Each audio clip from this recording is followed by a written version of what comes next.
You want a piece of me, boy? Nuclear launch detected. Et on est de retour sur Game TV pour la suite de ce Qualifier Underdog. Merci à Keja Starcraft et à TomV26, mon petit Tom V, qui s'abonne avec Twitch Prime, évidemment. Merci beaucoup pour vos abonnements, vous faites méga plaisir en ce moment. Tom V, comment tu vas? Ah ouais, mais Tom V avec la voix la plus grave de tout l'e-sport français. Ça serait cool de le revoir dans le coin, ne serait-ce que pour faire péter un câble au chat. Ouais, clairement. Mais c'est quoi cette voix? Mais ça serait cool. En tous les cas, nous on va finir le BO3 entre Moulou et Yogo. Il y a 1-1 à l'heure actuelle du coup entre notre caster préféré et le joueur Terran de la team Nuit Blanche. Et le gagnant ira rencontrer Cripsail du coup dans le match suivant. C'est ça, donc attention, ça a l'air d'être tiraillé là pour le bon. Tiens, qu'est-ce que fouille? Tiens, Zicoté et Cripsel qui sont de squatter la game.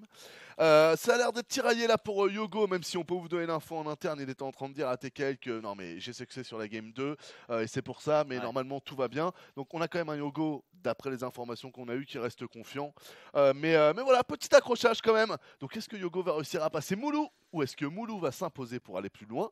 C'est ce qu'on va voir dans la game décisive. Ouais, la question se pose ici, on verra comment est-ce que ça se goupille sur le long terme. On va être sur Agora Mauve du coup pour cette game numéro 3. On n'avait pas pu voir les précédentes car on était sur d'autres matchs, mais directement en bas à droite. Vous le connaissez, il est de retour, elle était moult fois en underdog. C'est Nuit Blanche Moulou. Et en à gauche de la map, vous le connaissez par cœur, c'est le caster et le joueur pro qui on vous rappelle que Yogo, chaque saison, atteint son GM et dans les top 100 en plus, hein, il n'est pas 200. Il s'agit de Yogo pour la team OGTV. Force et honneur. N'hésitez pas à balancer des Yogo stages dans le chat si vous voulez le soutenir et si vous êtes pour Moulou, balancez des mules ou des mines. Une mine. Une mine. Parce que mine de rien, c'est une bien belle emote aussi. Le gaz qui est posé là, l'Arax Gas First du coup en TVZ, rien d'anormal du côté de Moulou. Alors que Yogo va partir sur une Hatch First assez sereine. Ouais, très bon choix. On vous rappelle que sur cette map là, vous avez une B3 derrière vous qui n'est pas en entier. Vous n'avez que 4 carrés de minerai sur 8, donc 50% du minerai. Par contre pour le gaz, tout va bien. Vous avez 2 gaz qui sont remplis de la même manière.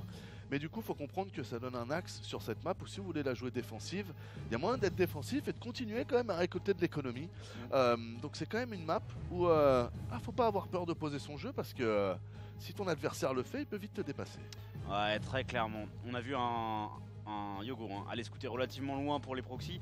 Je vous avais fait un petit carré là pour montrer qu'il n'avait pas scouté ici puisque c'est aussi un emplacement assez classique. Duo fumigène ici en fait qui empêche de voir au travers sans complètement traverser. Donc c'est un peu dommage d'avoir sorti un drone pour ne pas aller à un emplacement assez classique mine de rien. Mais je pense qu'il finira par compenser avec l'Overlord. Quoique tu me diras il a pas l'air d'être parti pour le faire tandis que ça SCV scout. Ce qui va le rassurer du coup. Parce qu'un SCV qui passe comme ça, normalement. Là, il a l'air vraiment de venir de la trajectoire en fait de la base donc. Et là du coup il décale un Overlord comme ça il est sûr de voir si jamais il y avait même des marines qui essaient de faire ça, il les verrait passer. Donc il serait parfaitement safe et il voit qu'il n'y a rien.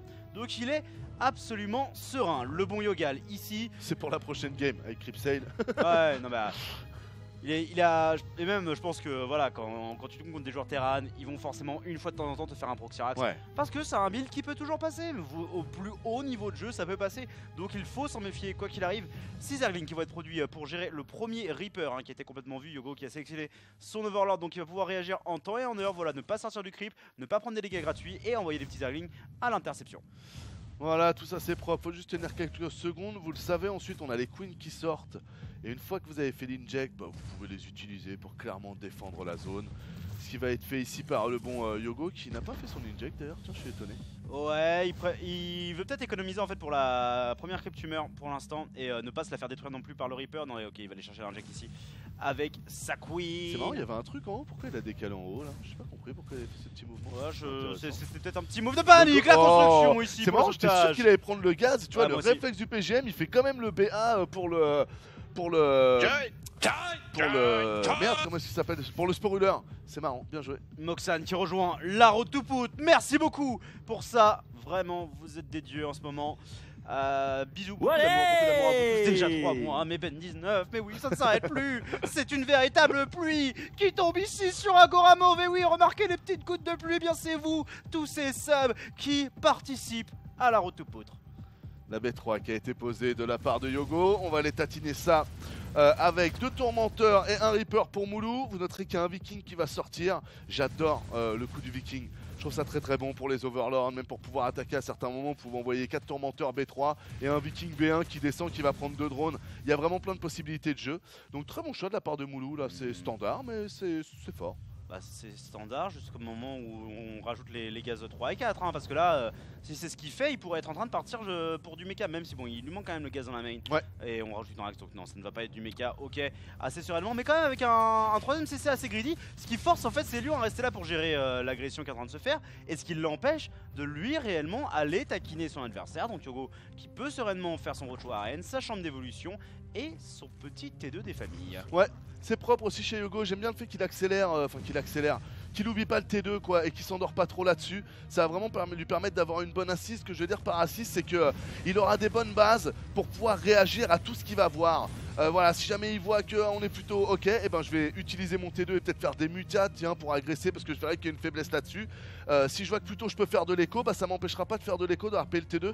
Donc c'est bien parce que ça va vraiment lui permettre d'être adaptatif, et c'est le style de jeu de Yogo quoi. Et du côté de chez Moulou, je me permets juste une petite réflexion, parce que là ça fait un temps de parole un peu long, mais j'aime beaucoup quand même. Hein. Il a pris un deuxième gaz après le troisième CC, donc ça c'est une vraie prise de risque, c'est un vrai retard sur la technologie. Batamuta intéressant.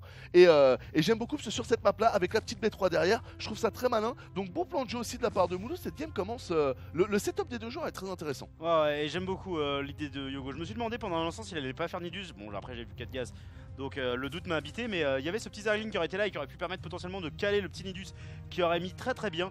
Mais il faut faire attention aussi hein, parce que là le setup en fait de Yogo, ça ressemble à un setup quasiment anti-mecha, hein. Le Roach Muta, c'est généralement ce qui est choisi pour contrer l'early game mecha.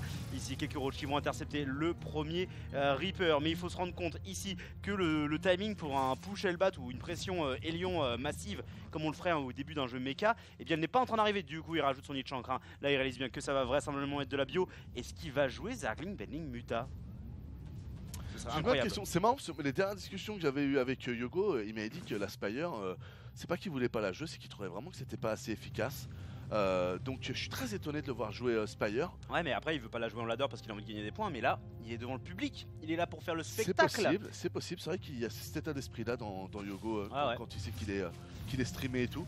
Donc très intéressant, en tout cas je trouve son plan de jeu cool parce qu'encore une fois, attention ici, on va quand même regarder ce qui se passe, qu'on arrive à prendre des drones, ouais on en a pris quelques-uns, c'est pas mal.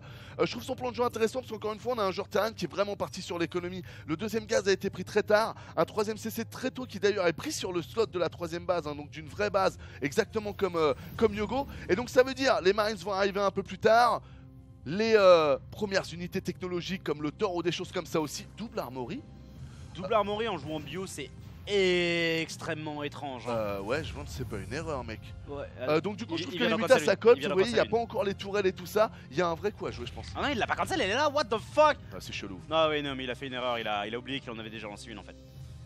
Bon. Si ça avait été Marine King ou Innovation, j'aurais pu me dire que tu sais, c'était peut-être un. Mais là, je suis sûr que c'est une erreur, les gars, c'est clairement pas possible. Et en soi, quand tu joues bio-tank et que du coup à terme tu vas avoir besoin de faire des torts, mais c'est relou d'avoir fait une deuxième armory parce que oui, elle sera utile beaucoup plus tard, mais en fait ça va retarder aussi ton premier tort. Donc les mutas ils vont avoir de la marge de manœuvre assez insane ici. Les mutas qui arrivent directement dans la minerai vont commencer à faire un gros dégât économique. Il est temps ici d'aller compenser les pertes alors qu'on a quelques marines qui avaient fait aussi du dégât, hein, qui ont pris beaucoup de workers manifestement comme on le voit ici, mais les mutas sont là pour se venger. Puis en plus il y a beaucoup de marines qui sont de l'autre côté, donc c'est vraiment propre. Quelques marines ici qui arrivent, ça sert à rien de les engager même s'il n'y a pas de medivac, ils sont nombreux. Là faut abuser de la position, il va le faire Moulou. C'est bien joué, on gratte un peu, on a vu les roches derrière, donc on n'abuse pas plus que ça. Et on peut voir que la fosse d'infestation a été choisie. Là c'est bon, on a eu le temps de poser une tourelle. L'effet de surprise a quand même fait prendre beaucoup de collecteurs. Ouais, ici on va défendre avec les queens et les bons transfuses qui sont envoyés, les marines. Finalement nettoyé, beaucoup de workers ont été perdus par Yogo hein, dans cette séquence. 19 au total, on en avait 9 avant l'attaque. Et là 10 ont été pris par le brave Yogo grâce à ses mutas. Donc pour l'instant quand même... Oh là là, t'as vu? Mais le showman, Ah ouais, showman. Yogo, ah ça c'est du show. il aime le spectacle. Parce que là en plus, c'est pas pour... mais Il n'y a rien à parasitoral les gars, il n'y a Non, que non. des marines et des medivacs. Donc il a pas vu un tort, il a pas vu, il n'y a rien à parasitoral. Là c'est vraiment Yogo qui... il fait le mec confiant. Et j'espère qu'il va pas s'en mordre les doigts parce que je trouve que Moulou est bien dans la game. Encore une fois, sa phase B3 est bien setup, il s'est pas fait emmerder en début. Donc ouais, il donne quelques marines, mais le marine c'est gratuit quand on a phase B3 les gars. C'est pour ça qu'on prend le risque de phase B3. Clairement, hein, et on le voit à l'économie ici, hein, une meilleure économie du côté de chez Moulou. On fait des bendings malheureusement très exposés du côté de Yogo qui ici va perdre l'intégralité de ses cocons. C'est dommage ici pour le joueur J'ai Zerg peur pour Yogo. qui tente le bureau, hein, mais le bureau il paraît lancé tellement tard. Les infestateurs qui sont sur le terrain mais qui n'ont pas encore le parasite neural. Et vu Il a le fungal, il a le fungal, faut pas oublier que le fungal quand même ça peut aider, ça peut faire du dégât. On envoie un peu l'attaque, bien joué, les mutas qui arrivent dans le dos pour aller choper le tank. Très bien fait là par contre, les marines ont vu les mutas donc faut totalement les backer. Quelques bannings qui arrivent, il défend. Franchement de manière stylée. Ouais, de manière stylée, mais avec le coup qui va avec, hein, il a encore perdu des workers là-dessus. Il est arrivé à un total de 40 workers perdus, donc ça veut dire qu'il y en a 20 qui sont morts sur cette attaque. Allez, c'est gratuit, c'est gratuit. gratuit. Non, c'est pas gratuit, Peramuta. Il l'a même pas eu un shot. Et là, Yogo, il va commencer à être dans la galère, hein, parce que clairement, mec. il a que le 1-1, son adversaire a le 2-2, il a une économie plus faible, il a fait le parasite neural. Mais comme tu l'as dit, il n'y a rien à parasite neural parce que ça joue full bio. Ouais. Moi, j'ai peur pour Yogo. Hein. Ah, mais clairement. Et déjà avant l'attaque, hein. Après j'ai beaucoup aimé sa défense, son utilisation des mutas c'est super bien fait, la manière dont il a sorti ses drones et tout, mais comme tu l'as dit, c'est vrai que malheureusement ça n'enlève pas la finalité, il a donné beaucoup de drones pour la faire, mais franchement très bel micro Yogo et très bel engagement mec, tactiquement c'était du très bon niveau quoi, c'était vraiment bien fait. Du coup les Marines qui se redécalent, Moulou qui continue, hein. On imprime, on a du papier, papy. On a 3 CC, on a posé le 4ème d'ailleurs, vous le voyez sur la barre de production. Là quand même il y a de la famille, il va pas falloir se rater pour Moulou. Ouais, va pas falloir se rater, va falloir bien splitter, mais on le sait, c'est un joueur terrain de qualité. Et là le press split qui est en train de le faire, hein, de la part de Moulou. Fungal là, Yogo ils sont où tes infestes? Eh bien je ne sais pas mon petit Anos où sont les infestes, mais ici Yogo qui va tenter de défendre tant bien que mal, tandis qu'il y a une agression également ici, à nouveau dans la minerai. Le multitask de Moulou est assez fou et ici il va falloir Fungal. Voilà il le fait. Yogo qui enchaîne, premier Fungal, on envoie la fin enchaîner, les autres Fungal peut-être, il aurait pu le faire sur la deuxième troupette ou même sur les Medivac. Il doit être occupé par autre chose, c'est dommage là, je pense qu'il y avait un peu mieux à faire sur cette séquence. Ouais, ici il va attraper quelques marines supplémentaires, mais il a reperdu des drones. Il a perdu 8 drones supplémentaires sur cette séquence de drop. C'est terrible, hein. C'est terrible ce qui se passe pour le bon Yogo parce qu'il joue bien, hein, mais le multitask de Moulou est assez fou là-dessus. Ouais, et puis bon, on va pas revenir dessus, mais je pense que le parasite neural et les infestateurs aussi sont. Était trop. L'idée du showman est bon, mais peut-être un peu tôt, tu vois. Peut-être attendu 2 minutes de contrer la première attaque. Là, vous le savez, TVZ, c'est vraiment un système. J'aime comparer ça à de l'eau, vous savez, contre un comment ça s'appelle, contre un barrage. Ça tient, et voilà, tant que tu es derrière ton wall, tout va bien. Mais dès que tu fais une petite fissure, petit à petit, la fissure va grossir. Et c'est exactement le concept de ce match-up là. Vous voyez, le terrain a commencé à faire une fissure chez Yogo. Et petit à petit, il arrive à de plus en plus prendre. Et voilà, et ça fait un effet polémique comme ça où les choses ne s'arrêtent plus et vous n'arrivez plus après à arrêter l'hémorragie interne quoi. On est dans la vie de Yogo, ici qui fait son T3 et qui a complètement vu ça. Il pourrait full Fungal ce petit drop s'il le souhaitait. La vue de Yogo, que décide-t-il de faire ici avec ses 3 infestateurs? Il set up sa prise de fight pour sanctionner ça de manière totale, intégrale. Fungal qui est balancé de la part de Yogo pour attraper son adversaire. Deuxième Yogo. Do it. Mais non. Il a 2 autres infestateurs. Mais il a pas suivi le rythme. Yogo cache throw. Ça fait 2 fois qu'il veut pas Fungal ou alors c'est moi qui ai raté quelque chose et le Fungal ne fonctionne plus sur les Medivac. Yogo qui va jouer Infest, Muta, Ling, Bane. C'est très particulier comme style de jeu. Attends, c'est une vraie question. On est sûr que les Fungal, mec, ça marche toujours contre... il y a eu plein de patchs hein, sur le Fungal. Le Fungal, tu ne peux plus le faire bureau. C'est juste ralentissement et léger dégâts. Mais sol et air? Sol et air, ouais. Ça comprend toujours l'air? J'ai un doute poulet, je crois que ça comprend plus l'air et c'est pour ça qu'ils avaient mis les terrains infestés comme ça. Donc du coup ce serait pas un mauvais jeu, c'est les casters qui sont mauvais et qui disent de la merde là. Merde. Donc en fait, my bad les gars. Putain mais c'est caster gold là. Bah ouais, n'importe quoi. Désolé les amis pour cette grosse erreur d'interprétation. La bonne nouvelle au moins c'est qu'on se rend compte avant la fin du cast et sans voir le chat, ce qui... est quand même mieux. Du coup, très bien, j'adore comment est-ce qu'il utilise ses infestes pour garder de la vision sur son adversaire. Tu vois, il a pas beaucoup de cryptumeurs sur cette zone, mais grâce aux infestes bureau, il a la vision. Mais par contre, Yogo, il est peut-être en train de faire le comeback. Alors, son économie, elle est toujours pas ouf, hein, mais il y a un nombre de mutas qui est non négligeable et qu'il arrive à très bien micro-gérer pour les garder en vie, pour les garder dans la partie. Les infestateurs, toujours en position ici pour faire de la diff potentiellement. Mais faut juste des bannings. Tu peux nous faire un U, y a pas de tank, y a rien. Il n'y a que 4 tanks. Et il y a 33 Bane. Il y a quand même 16 marauders par contre. Ouais, 16 marauders. Et il y a mais... déjà 33 Bane. Okay. Et là, franchement, il faut une petite banning trap. Il faut quand même tenter un beau jeu pour Yogo. Là, c'est Yogo qui fait ça pour moi. Le Crackling qui est là. Le Crackling qui est en train d'arriver, qui sera un très bel apport. Les Medivacs qui sont attrapés au milieu de la pampa. Allez, non, tue-les! Yogo, faut que tu banning trap, mec. Faut que tu tentes. Là. Il l'a fait le bureau? Ouais, il a le bureau. Il faut absolument que tu tentes la banning trap. Là, il y a quand même beaucoup Yogo. Hein. T'es qu'à 145 de pop. Tu vas galérer, la papy. Hein. Tu vas galérer. Même si tes drones sont plus bas. Donc ton armée est quand même un peu mieux. 133 à 106 en termes de valeur d'armée. Mais la valeur d'armée. Enfin, là. T'as vu l'armée de Moulou? Mec, il va parasite Noral les tanks. Et il va engage. Non! Il est en tête dans le scan! Il peut plus du coup. Il peut plus du coup. Ah, c'est la merde. Ouais. Ah, c'est tellement la merde. Du coup, il veut temporiser son Crackling. C'est sa seule chance d'avoir une fight à peu près even. Il veut temporiser le Crackling. C'est tellement dur pour Yogo. C'est tellement dur ce truc pour Yogo. Ok, le premier parasite Noral qui va tomber. Et l'engagement frontal qui est pris de la part de Yogo. Il essaye avant le Crackling de faire la différence. Mais il s'est fait scan son infestateur et du coup les tanks ont pu reprendre la fight. Yogo qui s'effondre complètement en population. Et ici qui va devoir tap out. Ouais, non, c'est fini. Ah, Moulou, il s'est set-up à l'ancienne. Pré-split, ouais, viens me chercher, laisse tomber. La toute petite erreur mais qui est dramatique, j'ai oublié comment on jouait à GG. La toute petite erreur qui lui coûte beaucoup trop cher ici avec les infestateurs qui rentrent dans un scan pas terminé. Bah, il a voulu triper et voilà, il en a payé le prix. Moi je résumerai la ça. game un peu comme ça. Je pense ça. qu'au final ces infestateurs là, c'est toute une technologie. Les gars, le Bat Infest, 3 infestateurs, c'est énormément de gaz, de minerais. Ça voilà, c'est des bannings qu'il aurait pu avoir en plus. C'est plein d'autres choses qu'il aurait pu faire, qui auraient pu lui permettre de décomplexifier la situation. Donc voilà. Mais bien joué, au moins il aura tenté. C'est cool. Qu'est-ce qu'il y a dans le chat?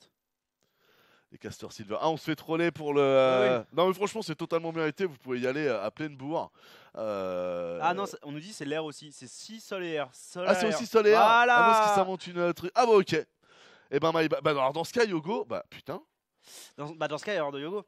Mais enfin, du coup, Yogo est assez salé, mais. Il joue trop mal, mais je joue pire, nous dit Yogo. Oh là là, mon pauvre petit Yogo qui est tout triste. Mais ouais, Yogo. Il aurait pu choper les Medivacs. Il a un peu ce défaut, il est un peu monoprocesseur, Yogo.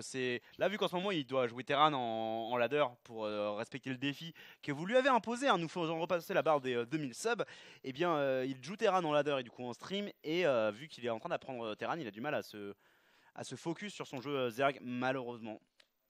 Ouais. Et puis la prise de risque. Bon, en tout cas, voilà, toujours bien joué. Puis très bonne game et très bien joué à Moulou par contre. Franchement, mec, très bon build order. Parce que c'est vrai qu'on focus vachement sur Yogo. Mais très bon build order par rapport à la topographie. Très bon choix. Très bon rythme aussi. Il envoie ses wagons, c'est très bien fait. Et puis à la fin, zéro prise de risque. Le pré-split avec les tanks bien positionnés. Voilà, on prend pas de risque à y aller comme un bourrin au cassis à ça. On laisse venir. On gagne facilement parce que le pré-split était bon et que le split dans le pré-split est parfait. Donc très bien joué, franchement, Moulou qui nous a sorti une très bonne game. Je pense que voilà, Moulou nous a aussi dit là, les gars, méfiez-vous, on peut pas me troller comme ça quoi. Je suis à un niveau de jeu qui est proche de Yogo et donc du coup, si tu veux t'amuser à faire des parasites neurales, très bien, mais je vais te défoncer. Donc bien joué Moulou. Bien joué à Moulou et du coup on ne va pas faire de break parce qu'on ne va pas faire un break avec une seule game de passé, ça serait ridicule. Du coup on enchaînera directement après sur Moulou contre Cripsale. On pensait que Yogo allait passer, malheureusement ça n'est pas le cas. Et pendant ce temps là, Coca est en train de jouer contre Scam. Donc c'est un match qui va être très difficile pour Coca. Après pourquoi pas, on peut imaginer un Coca qui passe, même si je pense que ça sera très difficile. Et derrière le gagnant on retrouvera Petit Drogo. Donc je pense qu'on enchaînera en fait sur ça, puisque ça sera un match très important et qui va commencer à nous rapprocher des matchs qualificatifs. Et d'autre côté, du coup le match qu'on est en train de suivre entre... Tu peux nous montrer? Ouais. Le match qu'on va suivre du coup entre Cripsale et Moulou, le gagnant rencontrera a priori DNS qui ici joue contre Ricus. Et on peut zoomer un peu parce que j'ai l'impression que vous voyez rien. DNS contre Ricus. Donc on pourrait avoir un Cripsale DNS ou un Moulou DNS qui devrait voir DNS vainqueur. Maintenant, attention. On a déjà parlé des favoris dans les underdogs et on a déjà vu que parfois les favoris perdent en underdog. Tout à fait, je regardais du coup la deuxième partie du bracket qui vient de s'actualiser. D'ailleurs là c'est Minimat qui vient de gagner. Et je me disais après on pourrait aussi avoir du coup un DNS contre Zikoti ou un DNS Minimat. Donc interesting. Ou même petit DNS Rome, Rome qui a déjà réussi à se qualifier mine de rien, joueur Protoss de son état, tout à fait qualitatif. Mais oui effectivement ici c'est pas très étonnant que Minimat a réussi à gagner. Un Breakia c'est pareil 5003, 5004 de MMR. Donc pareil, hein, un gars par rapport à un Minimat qui, même s'il ne joue pas, a déjà fait de la compétition dans les plus hauts niveaux de la sphère européenne. Et Drogo qu'enchaîne, hein, il met des doubles cloquettes. Oh oui, bah, Drogo il a plus le temps. Hein, là, notre pack de bière là. Hein. Je pense que la saison dernière, il a été un peu ah ok très bien, donc vous allez tous me cheeser comme des fils et ça a fini par lui coûter la vie. Et là, du coup, il est là pour distribuer des claques. Ah ouais. Stefano 2-1 contre Ino, sinon c'est passé. Donc Stefano aussi qui continue à monter pour le moment et qui ne rencontre pas de problème. Donc c'est bien, c'est intéressant, on va voir ce que ça va donner. Ouais, non, clairement. Il n'est pas très compétent. Non, ça, il m'avait tué Yogo quand il avait utilisé cette phase. Non, mais surtout, il est pas très compétent. Le montage avait été incroyable avec le de Fenka. C'est vrai. C'est vrai. Il était bien, puis il est plus bien. Et du coup, on attend juste que la game entre Kripsa et les Moulous se pose pendant ça là. Alors, malheureusement, il y a 3 minutes de délai, donc notre interaction avec le chat est limitée sur cet intervalle. Mais merci beaucoup, hein. Vous êtes bien nombreux pour ce mercredi soir. Ça fait très plaisir. Pas grave, Yogo le mois prochain, il fera mieux en Underdogs en jouant Terran. Bah déjà on verra, hein, parce que du coup. Mais non, mais blague à part, moi je pense que pour Yogo en tant que joueur, s'il s'amuse à jouer Terran et à jouer Proto, c'est une très très bonne chose pour lui. Parce que je pense que ça le fait dans tous, pareil dans la musique, quand tu te concentres trop sur quelque chose, le problème c'est qu'en fait ton prisme de base ça devient plus que ta race. Donc tu vois tout sous l'œil de la race Zerg. Quelque chose qui est faible ou quelque chose qui est fort, ça va toujours être par rapport aux unités que toi tu utilises. Et non pas par rapport à la vraie moyenne qu'est StarCraft 2, on pourrait dire qu'une unité moyenne ce serait à peu près équivalent entre le Marine et le Maraudeur en termes de résistance et qu'il y a des unités qu'on peut dire plus faibles dans le T1 et d'autres un peu plus résistantes. Et donc du coup tu places un curseur qui est toujours par rapport à ta race et c'est ça qui fait qu'à un moment tu vas être super renfermé sur énormément de choses sur le jeu parce qu'en fait tu vas toujours voir par rapport aux implications pour les Zerg mais tu ne vas pas réfléchir aux implications pour la race Terran, aux implications pour la race Protoss. Donc du coup de sortir en fait de cette vision très renfermée pour aller très loin, on est obligé de faire du renfermé. Hop, tu élargis ta vision. Sur le coup, tu as peut-être l'impression d'un peu perdre ton temps et même de perdre du skill en Zerg parce que tu rates un peu tes fungles ou tes machins. Sauf qu'en termes de connaissances et en termes de vision macro, donc de vision générale de ta problématique, là par contre, tu prends vachement en XP. Donc moi, je suis persuadé qu'au contraire, Yogo, s'il s'amuse à tryhard un peu Terran, ça va le faire augmenter son niveau et son ZVT va forcément devenir meilleur demain. Ça, c'est sûr. Et ça demandait du coup, Coca il a perdu contre qui? Bien Coca n'a pas encore perdu, hein. Il est au 3e tour contre Scam, joueur GM brésilien. Là c'est chaud. Ouais, non, là c'est le gros poisson. Alors, Scam, je connais un peu et brésilien, voilà, pour ceux qui se posent la question, je crois qu'il est double nationalité franco-brésilien. Hein. C'est pour ça qu'il participe aux Underdogs avant que des gens en pètent des câbles. Mais quoi? Mais Underdog, compétition française, n'est-ce pas? Non, il a la double nationalité, calmons-nous. Master 3, ça passe. C'est comme Stefano qui avait pu faire c'était les WESG. Alors l'année dernière, il a fait les WESG Tunisie, ce qu'il a qualifié au WESG Africa, ce qu'il a qualifié au WESG Monde. Et qui était une très bonne compète. Ouais, qui était une très bonne compète. Cette année, les WSG, il a fait le qualifier français, mais du coup, il s'est qualifié il a réussi à se qualifier au truc européen et il s'est fait sortir par Zargamdi, le joueur turc.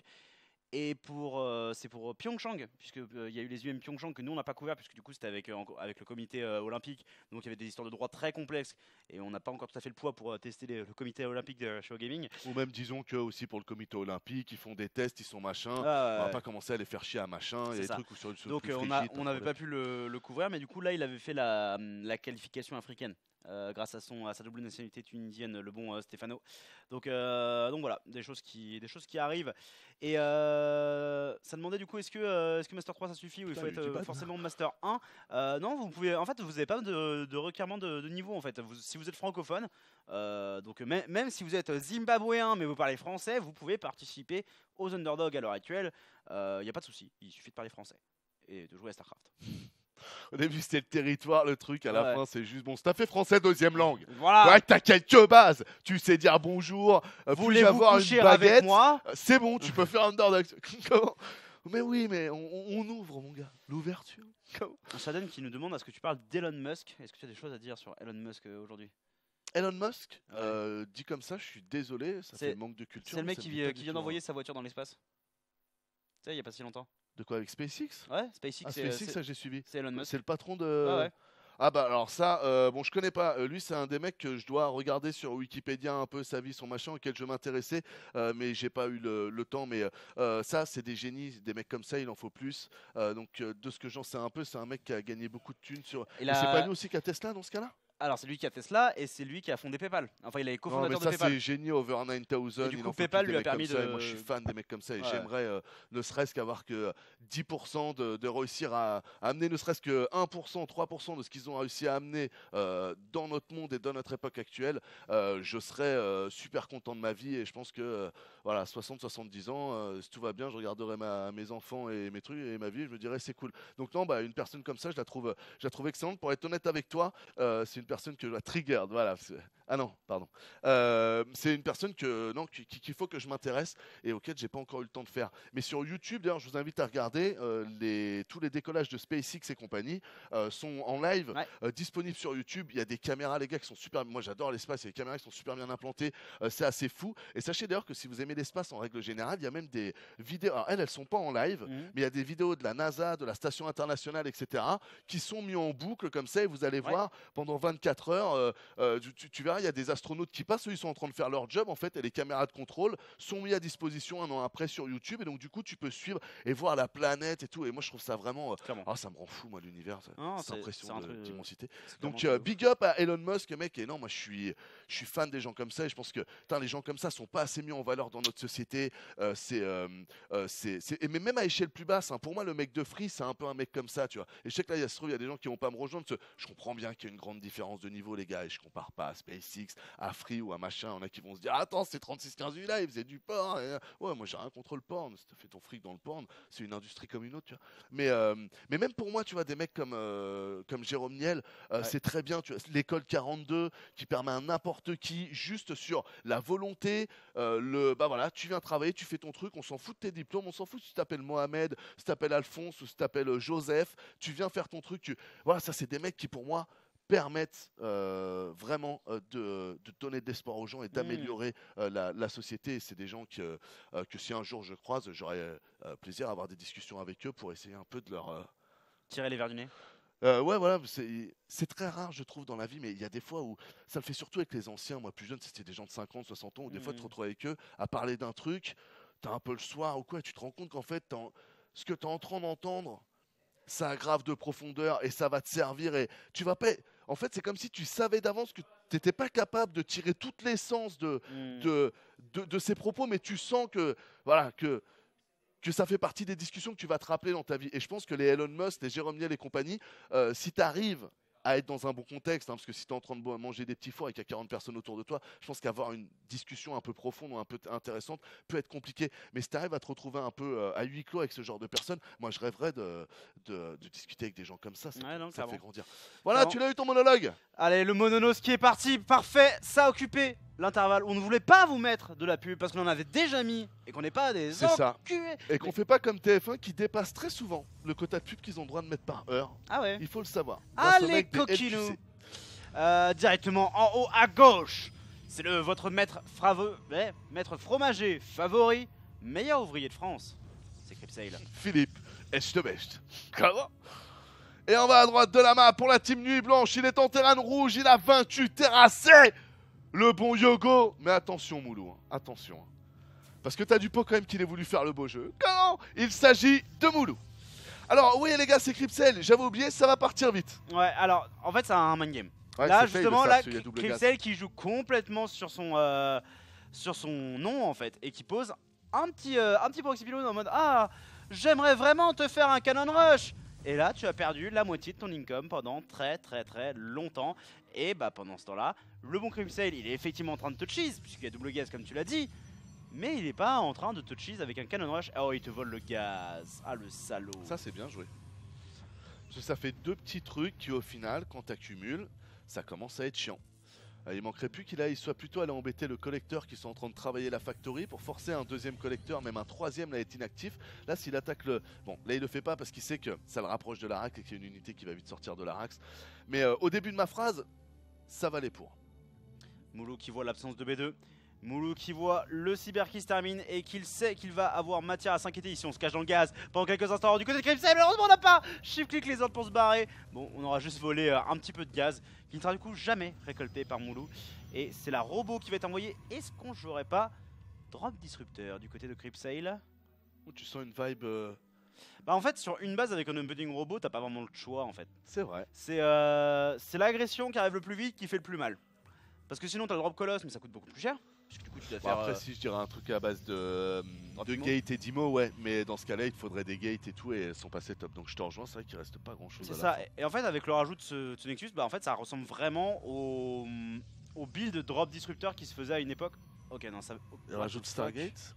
Alors il le fait juste pour avoir un Ops. Crypsel qui me baisse Crypsel la tête. qui se met à jouer safe. Qu'est-ce qui se passe? Ouais non là je fais mon Ops avec au cas où tu en drop in, tu vois. Quoi?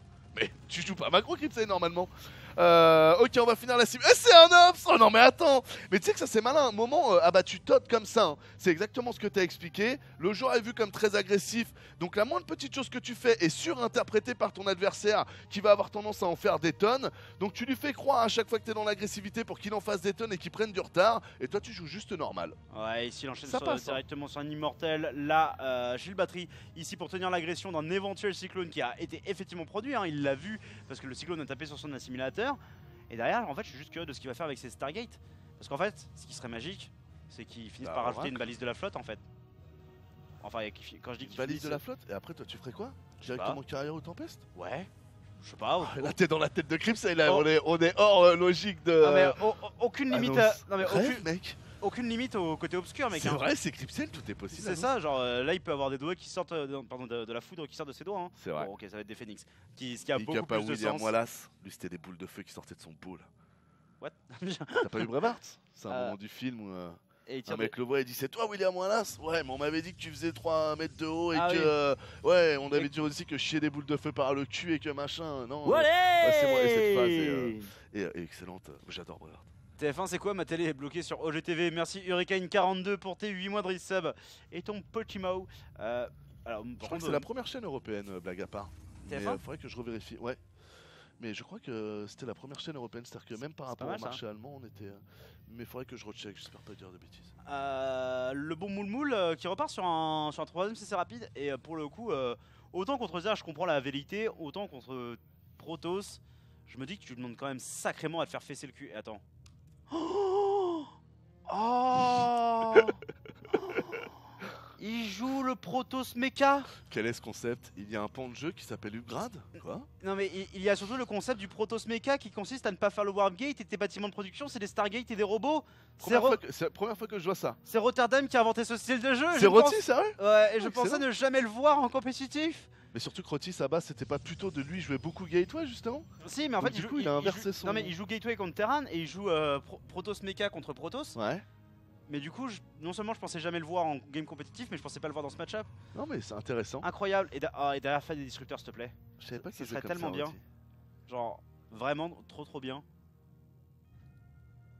Putain, je suis béaba. Non, c'est pas béaba, ébahi. Bon bah dans son montage pour analyser un peu, ce qui est intéressant c'est comme il commence par des phénix, parce que ça a l'air de mettre du temps à se poser son truc. Le coup des phénix en ouverture est vraiment une bonne idée, je trouve que ça permet au final de contrôler l'aérien, donc de contrôler les drops et d'être sûr que l'armée ne peut venir que par devant. Et par devant en Protoss on a toujours des moyens de contrer, il y a les force fields, il y a plein de choses pour gagner du temps, les shields de batterie, etc. pour gagner du sustain. Donc plutôt intéressant dans son début de montage. Là je vois du coup que derrière il rajoute des disrupteurs et donc du coup la compo ça va être Phoenix. Cela du coup il va stopper les IMO. Il fait pas, tu fais pas du tout de gateway, donc là t'as pas de zilot, t'as rien quand fait Rotti. Tu fais pas de gateway, enfin tu fais une parce que t'en as besoin.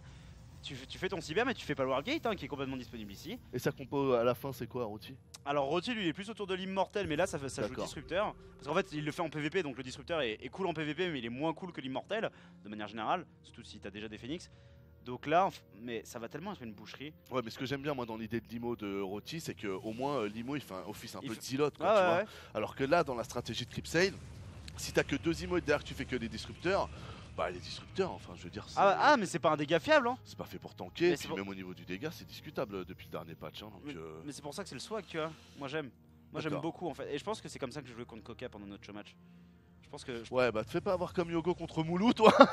Ouais, mais... Si je peux me permettre un conseil, mais après c'est toi qui vois hein. Non t'inquiète, ça va le faire. C'est toi qui assume après. Easy. Non mais déjà quand Coca il va voir qu'il n'y a pas le Wargate, il va complètement tilt et à partir de là j'aurais déjà gagné la game. Tu vois, je serais déjà dans son cerveau. Allez, Parce que Coca il est assez faible mentalement, mine de rien. Il est plus fort mécaniquement, mais mentalement il est pas là. Non, Ghost Dog. Ghost Dog, merci beaucoup pour ton resub. 2025, hein. Vous faites plaisir. Le Raven qui continue à se déplacer sur la gauche. Et il y a un patch note d'ailleurs là dont ils ont parlé. Ils ont dit que au niveau du Raven, il y a des grandes chances que le missile se fasse nerf. Ce qui n'est pas étonnant hein, parce qu'on a encore vu hier et avant-hier, on en parlait à chaque casque. C'était un peu, même pendant les IEM. C'est que des changements envisagés, ils sont pas effectifs d'ores et déjà. Alors là. Je sais pas. Mon petit poulet, je t'avoue que. Tu sais, moi je vais tout de suite voir les nombres et les machins. Ah ouais. Je regarde pas beaucoup le. Parce pour être tout à fait honnête. En fait, le truc, il y a eu le patch et en fait, il y a eu aussi il y a aussi une mise à jour. Alors, c'était la mise à jour des 20 ans de StarCraft. Parce que les Vikings vont prendre 10 d'HP aussi au passage. Ouais, ils vont prendre 10 d'HP et en fait, le drop des Zerglings, le but c'est de le passer sur le. Enfin, le drop Zerg est passé sur le T2. Ouais. Et ce qui est une des demandes principales des Protoss depuis que ça a été passé sur T1. Parce que c'est tellement fort. Depuis que c'est T1, de toute façon, il n'y a qu'à regarder le truc pour te dire quand même, c'est bizarre que cette technologie, elle soit. Tu vois, même dans l'idée que la technologie soit T1, je sais même. Sans même penser au. Je sais pas comment vous dire ça, mais ça semblait. Donc, ouais, au final, ils abandonnent. Mais bon, au moins, ils auront poussé jusqu'au bout, ils auront essayé. Et puis, ils voient que non, c'est vraiment trop dur à truc. Donc c'est bien vu de leur part. C'est très bien vu, effectivement. Les Phoenix qui fuient, le petit scan et ici, les unités qui vont arriver sur une B4 Allez, qui est en train d'être posée. double front. Velléité double front effectivement de la part de Moulou, mais ici on a quelques canons pour essayer de gagner du temps. La question c'est est-ce qu'on peut se mettre en place avec les bonnes unités, tous les disrupteurs qui vont y aller pour défendre, alors que de l'autre côté il aurait fallu être là avec les Phoenix, le multitask qui va, j'ai l'impression, un peu vite pour Crimsail.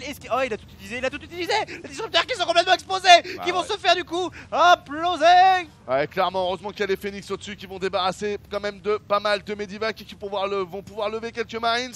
Au même moment, on est en train d'attaquer ici la baie de soutien robotique. Les IMO vont arriver. Oh là là là là, là tu peux prendre quelques probes, là les IMO font un peu les cons. Hein. Ouais, il a pas voulu les prendre, il préférait target la Robobess qui était une bonne solution. Ouais. LOL Crimsail qui s'amuse ici manifestement avec sa petite balise de la flotte qui va être ajoutée. Il va terminer de nettoyer ça et ouais, il s'est fait dire non à sa B4. Mais je pense pas qu'il soit si mal. De l'autre côté, c'est en train de faire le Fusion Core et je pense que ça va servir en fait à faire des libérateurs vu la disposition des add-ons, mais en fait on pourrait très rapidement passer sur du BC, ce qui serait probablement la meilleure manière de contrer le playstyle de Crimsail. Ouais, moi je pense que Crimsail est dans la merde en fait pour une histoire d'économie, c'est-à-dire que il a fait un choix.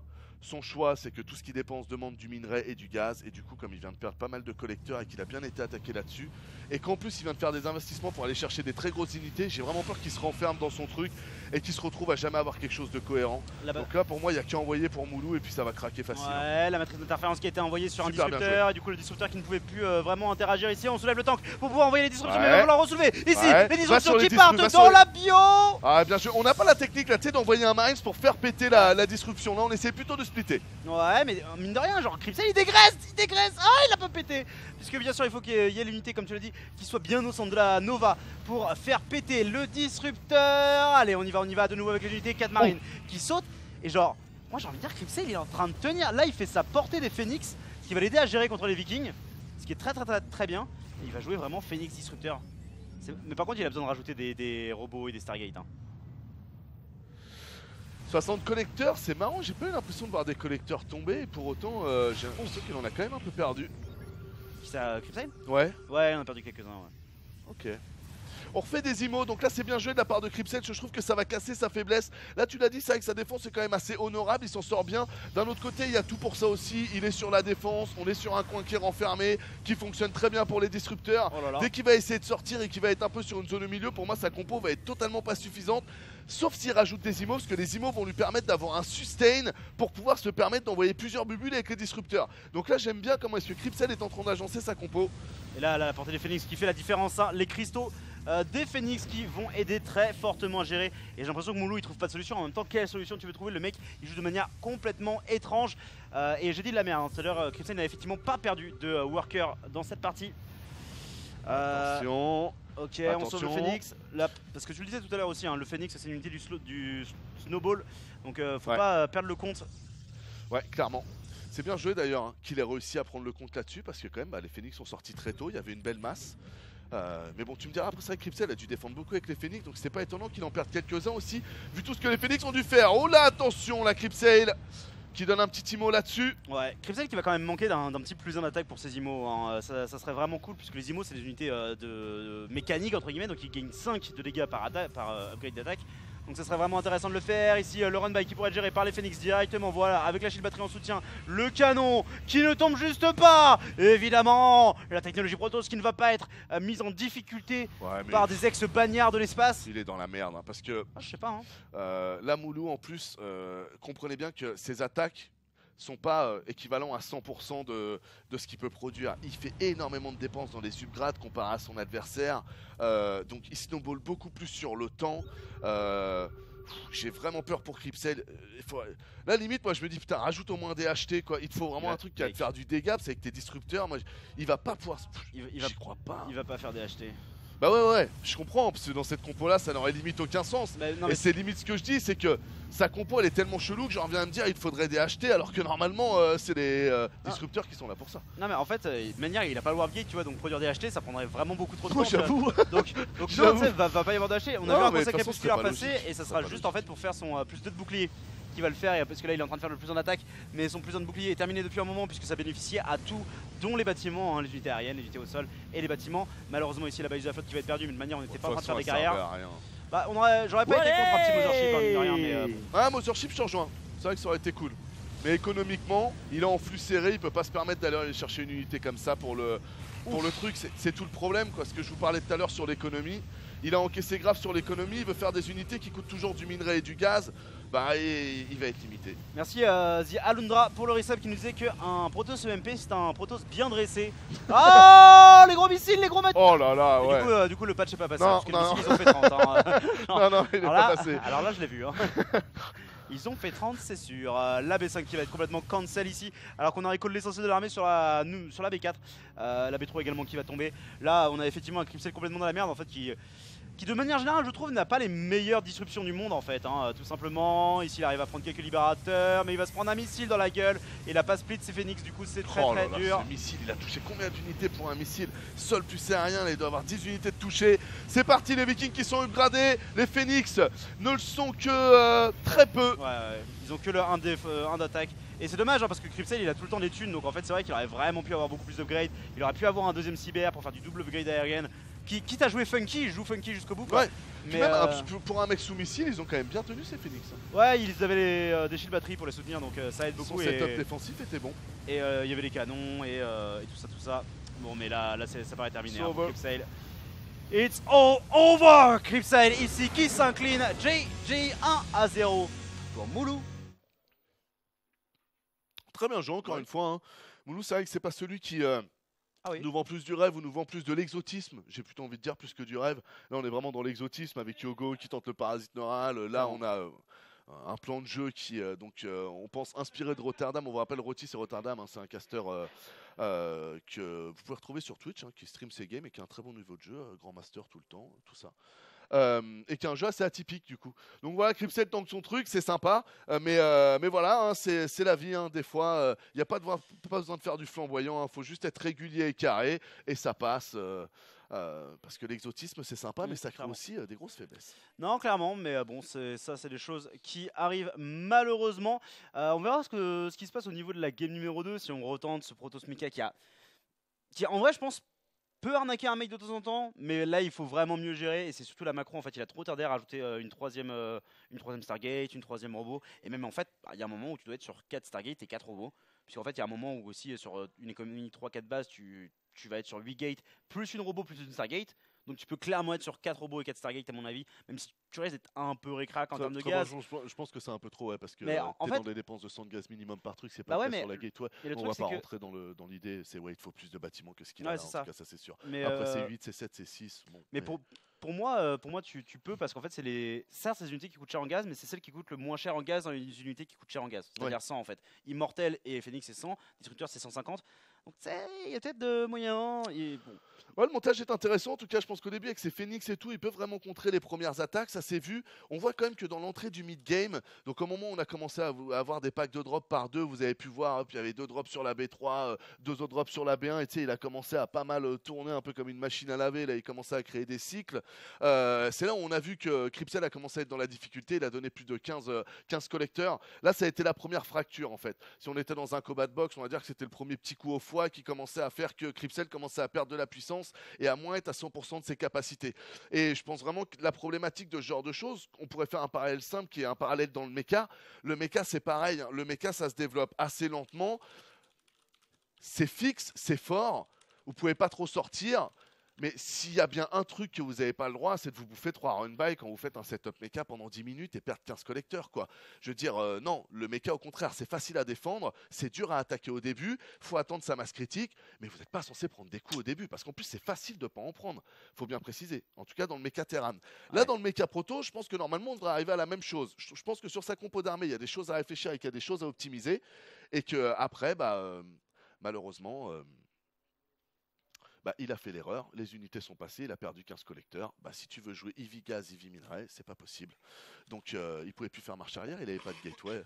Comme tu l'as si bien dit, il peut même pas faire d'acheter, de toute façon il a pas de warp, il a pas de gateway, c'est assez fou quoi. Ouais, en plus là, du coup, lui et moi on parlait vite fait dans le lobby et je disais mec, t'aurais dû faire, si tu refais ça la prochaine game, tu fais le relic, comme ça tu peux go acheter. Il disait ouais et tout, mais non, il peut faire des ghosts, je suis nul contre Terran. Là il a 35% apparemment contre Terran, Cripsel. Ah d'accord, donc il est en mode perdition quoi. Ouais. Oh, il va faire son build Forge Gate. C'est horrible. Ok, en bas à droite, le maître fromager. C'est Cripsel. Il connaît Philippe Echtebech, les gars. On blague pas, ils ont tous les deux été meilleurs ouvriers de France. Et en haut à gauche de la map, pour la team Nuit Blanche, bien sûr, en terrain bleu, il s'agit de Moulou. Moulou. Et du coup, effectivement, la forge qui est posée là. Et normalement, si on suit son build, parce que rappelez-vous, dans les premières fois qu'on l'avait vu, il y a une gate il y avait un pylône qui était posé près du CC, puis il y aura une gate. Et ça sera la panique, Moulou le sait, Moulou, voilà, il cherche pas à comprendre, est-ce que tu vas embêter mon SCV et tout. Non. Ça commence. Là tu vois que c'est le vrai Cripsel, tu vois, c'est pas juste un petit pylône comme tout à l'heure et puis je me balade. Non, quand Cripsel il t'envoie quelque chose, c'est 3 pylônes cash et on commence. Et t'as beau avoir un SCV qui poursuit ta probe, le mec n'arrive pas à empêcher le shift click. Et là vous allez tellement voir, mais la gate. Quand c'est un pylône peut-être. Ah oui, le cancel du pylône. Oh les canons et la gate. Ouais. Oh là là. Incroyable. Ça les gars, sachez que ça c'est horrible parce que quand tu regardes comme ça des fois tu peux te dire mais non mais fallait juste faire ci et ça. Mais quand c'est toi qui te prends le truc, à l'effet de surprise de voir qu'il pose des pylônes, qu'en fait ça en ligne et tout, je vous jure que c'est vraiment pas facile à contrer ces merdes. Et que c'est pas facile d'avoir la connaissance aussi au collecteur près de combien il faut envoyer par pylône, etc. Non clairement. Ici Moulou qui fait un très bon travail pour deny les canons, mais ça va être terminé puisque là il y a un canon qui arrive. Rally point du Rax, très attention de ne pas faire l'erreur, très bien joué. Ouais, le rally point du Rax qui est effectivement orienté directement là-bas. De l'autre côté on voit qu'il n'y a pas de transition directement in base, mais la gate est en train de se terminer et du coup il y aura des élotes qui pourraient arriver prochainement. Si on rajoute un cyber à la maison, on pourrait envisager pourquoi pas à terme même d'arriver sur du Stalker. Bunker. Ah ouais, Bunker décalé de 1 trop vers le nord, c'est dommage. Vous le voyez par rapport au CC, il est un peu décalé au top. Quand les Marines rentrent dedans, ils ont plus d'un de portée. Ça fait qu'ils ont une portée équivalente à la photon. Le Marines part de 5, la photon est à 7. 7. Donc du coup, non, dans le bunker, ils ont 7 aussi. Attends, c'est 5 de dégâts. Non, 6 de portée, c'est pour le Stalker. 5, non, je crois que Marines c'est 5 et 6. Attends. Merci à Alicor86 qui a rejoint là. Chapeau à Marines, mec, je sais pas pourquoi là. Mec, je peux pas, ils sont dans le bunker. Ah mais, ouais. pour moi, ça. En tout cas, on s'en fout parce que dans l'idée, ce que je veux dire, ça change pas le problème. Il peut pas taper la photon peut taper le bunker et peut taper aussi le CC. Donc là, le bunker est pas ouf, les gars. Ouais, il est obligé de pull beaucoup. Oh là mon dieu, ouais, il a arrêté de réparer pendant très longtemps. Les Marines qui sont à 5 de portée, il n'avait que 6. Moulou l'erreur ici. Le problème, c'est que ta réparation des caisses finie, tu répares plus en fait. Donc faut la relancer toutes les 5 secondes et des fois on oublie. Ouais, mais ici j'ai peur que c'était l'erreur de la part du joueur franco-tibétain qui s'effondre, qui is crumbling right now. Donc face à son adversaire. C'est 6 de portée, 5 de dégâts, c'est ça? Alors c'est 5 de portée, 6 de dégâts. Ouais, c'était l'inverse, 5 de portée, 6 de dégâts. Donc ça faisait qu'il passait à 6. Donc il y a quand même un différentiel de 1 quoi qui se passe entre les deux. Donc si tu veux toucher les photons et que ça touche pas ton CC, faut être décalé de -1 vers le bas. C'était compliqué à positionner. Ouais, ici ça perd beaucoup de SCV du côté de Moulou. D'ores et déjà 3 SCV au tapis et il va y en avoir d'autres qui vont suivre avec l'adepte qui est là et la deuxième qui est en train d'arriver. Là Bah avec la Shade on peut aller chercher le contact avec le tank, on peut se mettre Ouais. au milieu des SCV, donc générer du splash damage, pourquoi pas. Non attention, ici les unités qui s'emparent. C'est pas mal quand même, hein. C'est pas mal, hein. Parce que là la réparation tient grave le sustain d'un adepte qui tape un tank. Donc au final il est quand même en train de pas mal donner. Après faut voir si la réparation coûte plus cher que ce qu'il récolte. Et on en est pas loin, hein. Ah, c'est chaud. Bah en vrai pour moi là la réparation elle vaut limite pas le coup, mais le truc c'est que y a rien d'autre que tu puisses faire. Ah et les shield batteries qui tiennent le canon en vie quoi. C'est tellement dur, tellement dur. Là il a réduit le nombre de SCV qui répare pour essayer de réaugmenter son income. Mais là il va y avoir 2 adeptes qui vont trouver le contact contre le tank, donc le tank pourra pas taper. Et les SCV vont... Ah du coup il désiège. C'est smart, bien joué. surtout que le canon est mort, c'est vraiment smart de la part de Très Moulou. smart. En plus il a décalé le Marines ici pour pas le donner, c'est bien Pousse. fait. Attention à ce deuxième tank quand même, qu'il soit bien positionné. De toute façon il n'y a qu'un adepte qui peut arriver, il craint pas grand chose. Et ben écoutez les amis, c'est défendu de la part de Moulou, hein. On a posé le Nexus du côté de chez Cripsale et on a embrayé la deuxième parce que là, Oh là là, il n'y a plus rien à gratter ici. il refait le Protoss mecha. Putain Cripsale, je suis le père de mes enfants quoi. Incroyable. Mais ça serait absolument incroyable que Dieu au départ complètement what the fuck. Genre là, plutôt que faire des Phoenix en premier, il commence par des Void Ray en fait. Parce que du coup tu crush en frontal en fait. Void Ray Je vois ce que immortel. tu veux dire. Alors là la logique c'est quand même de... Moi je serai à sa place, je ferai un oracle parce que je parierais sur le fait qu'il a pas fait de tourelle, même si nous là on voit qu'il l'a anticipé. Bah en fait son adepte normalement a vu l'IB en construction. Ouais. Tu sais que ça c'est le point... C'est la 5ème frame de l'animation du truc. Ouais mais c'est... Donc, je suis pas sûr à 100% qu'ils sachent que ce soit une eBay. Bah en fait les IB elles ont un socle unique par rapport au Factory Orax, elles ont un socle le plus petit. Donc normalement tu peux les reconnaître visuellement. Ouais mais là, ouais, enfin bon ok. Mais enfin l'animation est vraiment au... Après, c'est vrai que sur le positionnement, déjà positionner un bâtiment là-bas, il y a quand même... Mais bon, ça peut... c'est intéressant. En tout cas, qu'est-ce qu'il fait? Ouais, il a quand même fait l'oracle. C'est le pari plus judicieux les amis, parce que souvent quand vous mettez vraiment en retard quelqu'un, la priorité de cette personne-là, c'est clairement pas de faire une tourelle, c'est encore de la dépense, l'IB, le machin, le truc. Au contraire, on veut plutôt faire des racks, ou faire plus de tanks, ou faire plus de marines, ou plus de bunkers. C'est pour ça que ça se tank vraiment l'oracle, parce que dans 80% des cas, vous allez surprendre votre adversaire, même si là on a vu que bah, ce sera pas le cas. L'oracle qui sert d'abord déjà bien défensivement là. Hein. Ouais, et puis là les tanks qui vont prendre méga lourd, hein, parce qu'entre l'immortel et l'oracle, eh bien ils ne peuvent pas réellement se défendre. Bon, ils ont tué l'immortel, mais là l'oracle va manquer d'énergie pour finir le kill, malheureusement ici pour Cripsale. Et en fait je suis en train de me dire qu'à la partie précédente il a aussi manqué d'un prisme.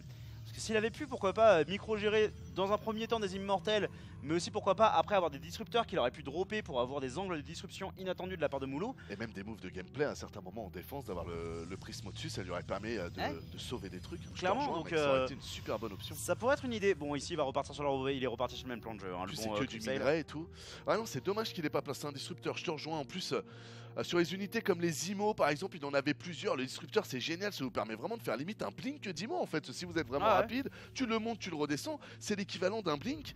Donc je te rejoins, c'est vrai que ça aurait été super intéressant pour Improv, mais encore une fois, hein, je reste persuadé par rapport à ce qu'on vous a dit sur la game précédente qu'il y a moyen d'améliorer ce que propose Cripsale sur son mass mecha. Hein. Je pense qu'il y a du taf. Coucou Kamida, une mine. Au revoir. Ah moi ça j'avoue que c'est comme de manger des dragibus, tu vois. Ah oui. On ne s'en lasse jamais. On ne s'en lasse jamais. C'est exactement ça. Ouais. C'est magnifique. Au revoir.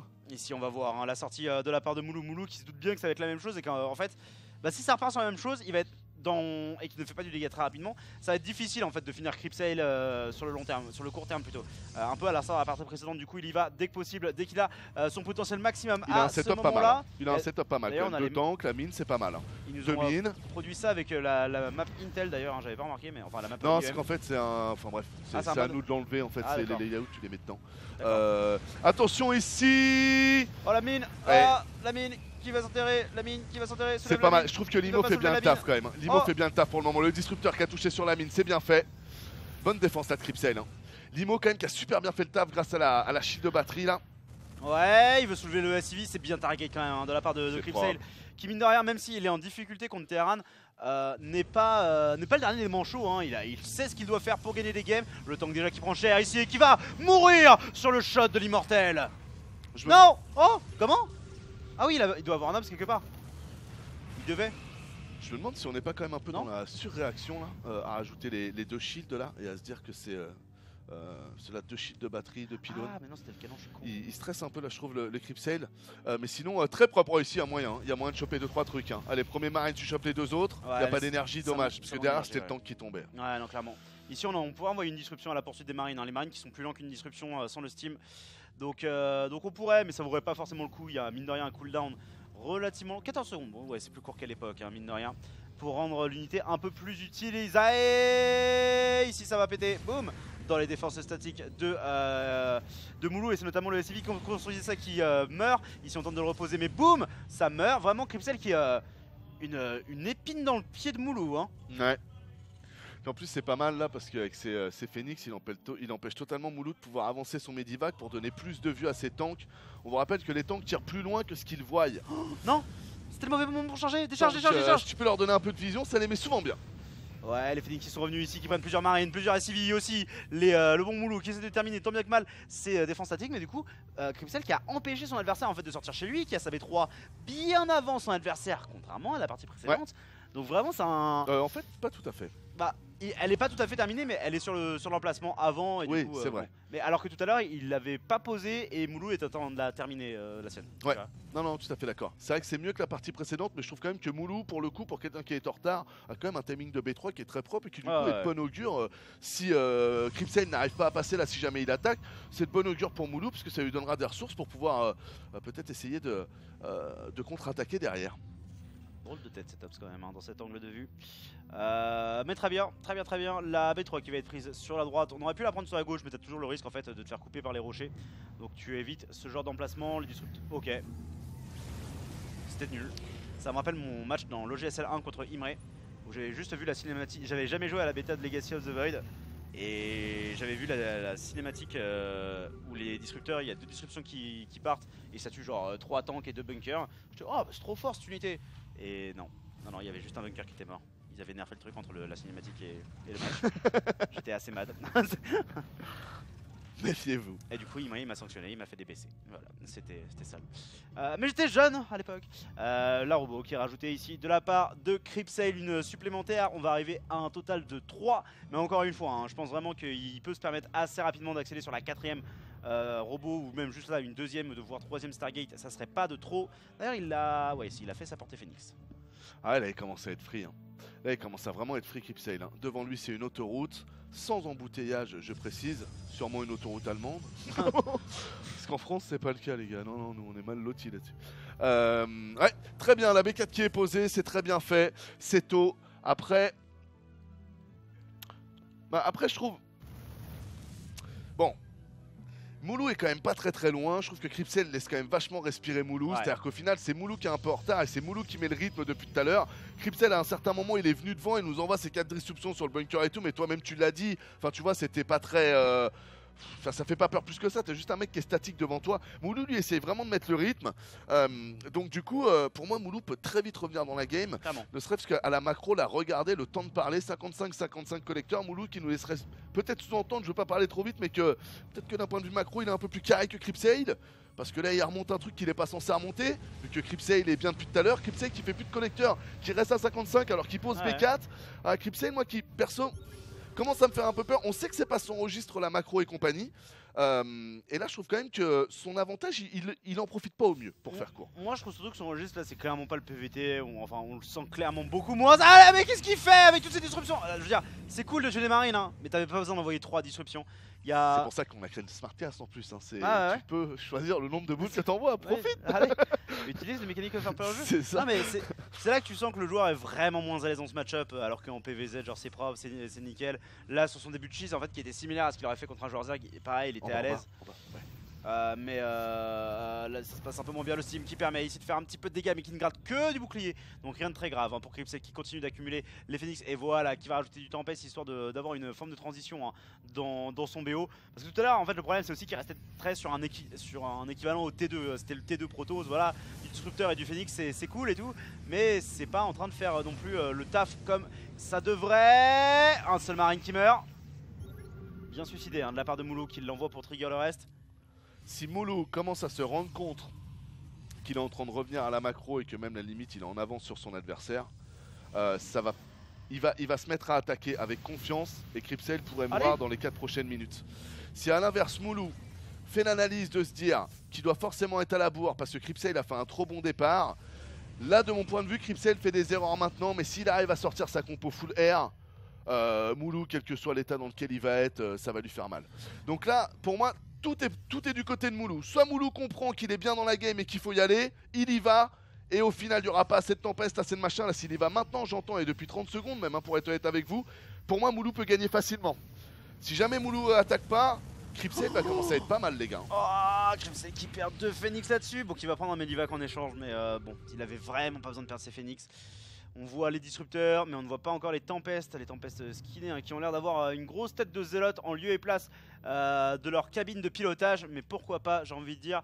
Ici, les Phoenix qui tentent de revenir, il n'y avait que des maraudeurs. On aurait pu pick-up, hein, on aurait pu pick-up des unités. Il y va, il y va. Ouais, mais là, il va se prendre une disruption. Allez. Il y va, regarde. Oula, oula, oula. Bon. Encore une fois, c'est dommage d'envoyer les 3. Mais c'est pas trop mal. Il a tué pas mal de marines, il est en train de transitionner, il refait ses disrupteurs. Le disrupteur, ça coûte pas très cher, c'est 150-150. Donc à ce moment-là, quand tu es sur 4 bases et que tu vas probablement viser à prendre la 5ème base ici, tu peux te permettre ce genre de dépenses. Il a vu les tempêtes, à mon avis, il y a trop de Vikings et de Raven qui sortent là. Bah, aussi les upgrades aériennes. Ça aide aussi à gérer la masse de Phoenix quoi. Ouais, mais je pense aussi qu'il a vu qu'on allait sur du full air. Et donc du coup c'est bien parce que ça fait qu'il part pas attaquer, mais d'un autre côté il est en train d'agencer sa valeur d'armée.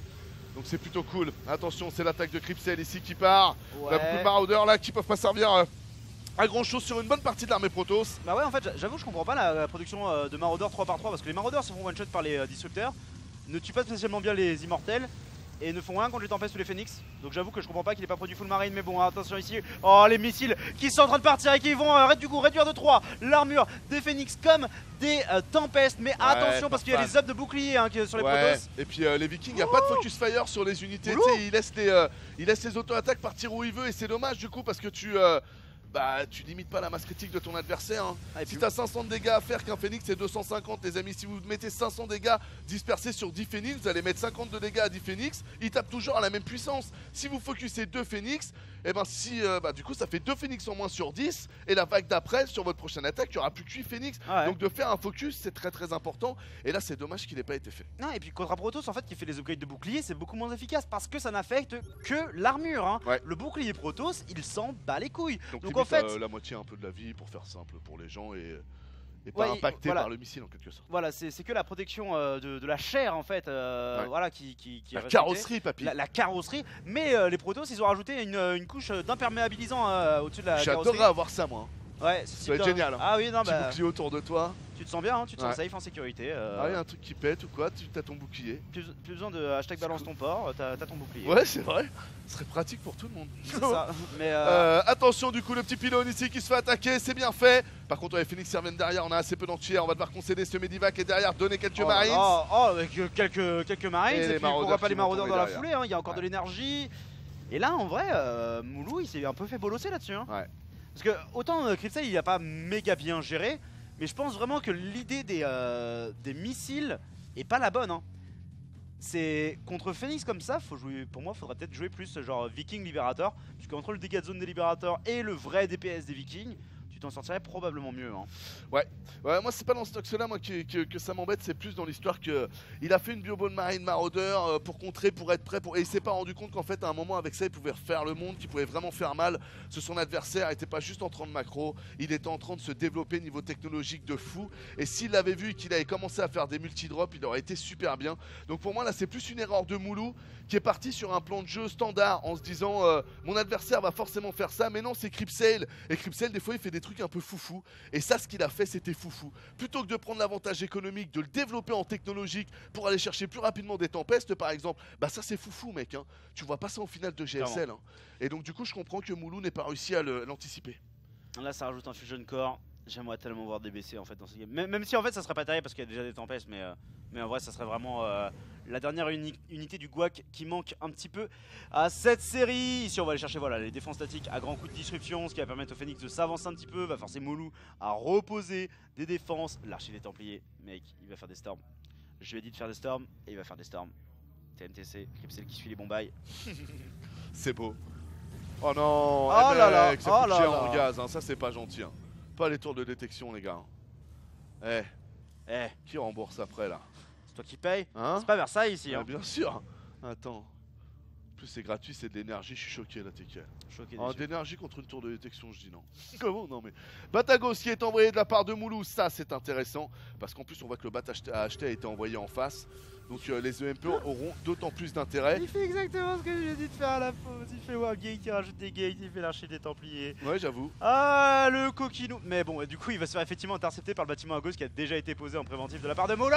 Et on vous rappelle que le MP ça marche sur tous les protos, hein. C'est-à-dire que Ah bah. ce que tu disais tout à l'heure qui était plutôt un défaut, le côté ah ton shredder missile il marche pas sur tout parce qu'il y a un bouclier. Ouais, mais le bouclier tu peux le nullifier avec le MP. Bah, c'est ça. Là, Donc, pour le coup, jouer. genre, si tu fous le MP derrière, tu fous le shredder missile.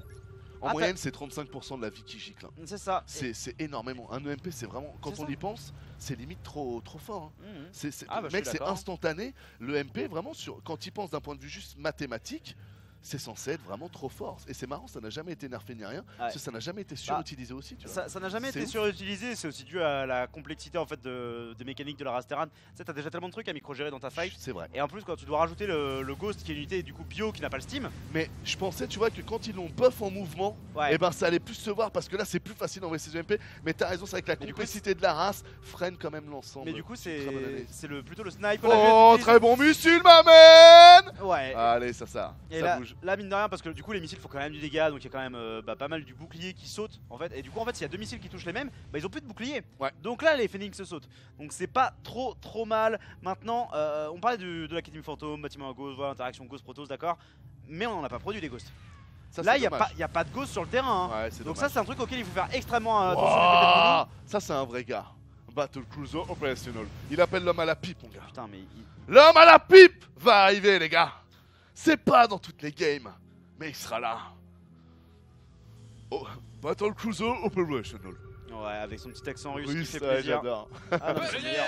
Allez, Penway et un bon Zerg, c'est un Zerg mort. Vive les Terran. Merci Zialundra qui complémente hein, avec le petit sub que tu nous avais fait tout à l'heure. Tu dénigrais la race Protoss, mais merci beaucoup. C'est un vrai terrain, hein. Bah oui. Un bon terrain, t'aimes pas les Zergs, t'aimes pas les Tos. T'es monothéiste, papy. Hein. Comment? Attention ici, les petits phénix qui arrivent, on lève ça, c'est plutôt bien fait, on envoie la disruption. Ouais, bah là par contre on va devoir donner le Medivac. Ah non mais la portée sur les Phoenix c'est un ennemi terrible pour les Medivac. Oh, Attention la les grosse plafonds, fight. hein, faudra faire gaffe. Ous. Oh salut, mais c'était quoi ça? C'était boule d'énergie que j'envoie d'ailleurs. Calcule pas. Non, mais- Comment? Écoute, sois pas jaloux parce que t'as pas recherché cette technologie. Je veux dire, peut-être que ta race de primates la primates. découvrira un jour. Mais pour l'instant, laisse les De adultes jouer entre eux primates. quoi. Tu sais Mais- ce que t'es toi, hein? Bah oui, Ouais, ok. évidemment.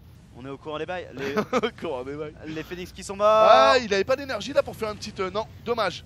Parce qu'il aurait pu. Alors j'ai oublié le nom du sort, à chaque fois j'ai un bug. Lequel? avec, tu sais, celui qui fait que tu ne peux plus utiliser l'attaque et les spells de ton unité. La matrice d'interférence. Merci.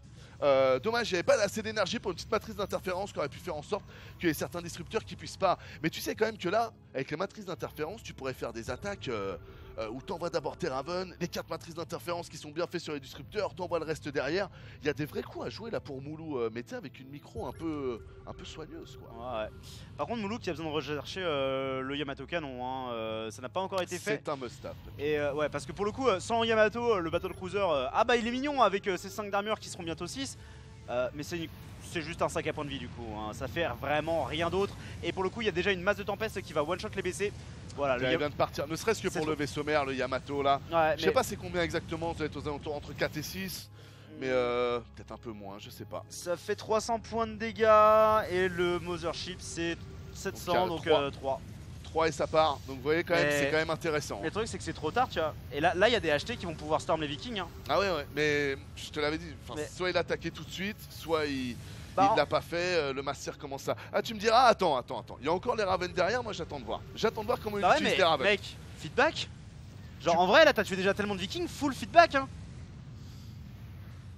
Franchement, moi je pense que ça va pas être glop. Et le problème c'est que, genre pour moi, Moulou il a les bonnes réactions, mais il les a toutes un peu trop tard. On dirait Blizzard. Mais c'est. Attention, non, le MP. Ok, mais du coup, c'est le truc de. si... C'est beau que t'en places des comme ça. Bah, D'habitude, t'es tellement corporate, enfoiré. Bah oui, Excellent, mec. Écoute, je me suis dit Quel qui se lâche. Naiko 23, non mais je me suis dit qu'elle te ferait plaisir, voilà. Je suis un homme T'es du un plaisir. salaud. T'es un salaud. Mais voilà, attention, Ah, pardon. bien joué, bien joué. Allez, est-ce qu'on Oh, a dématricé? oh. Ça joue missile, Y a ça joue tellement missile, de c'est bien missiles. fait.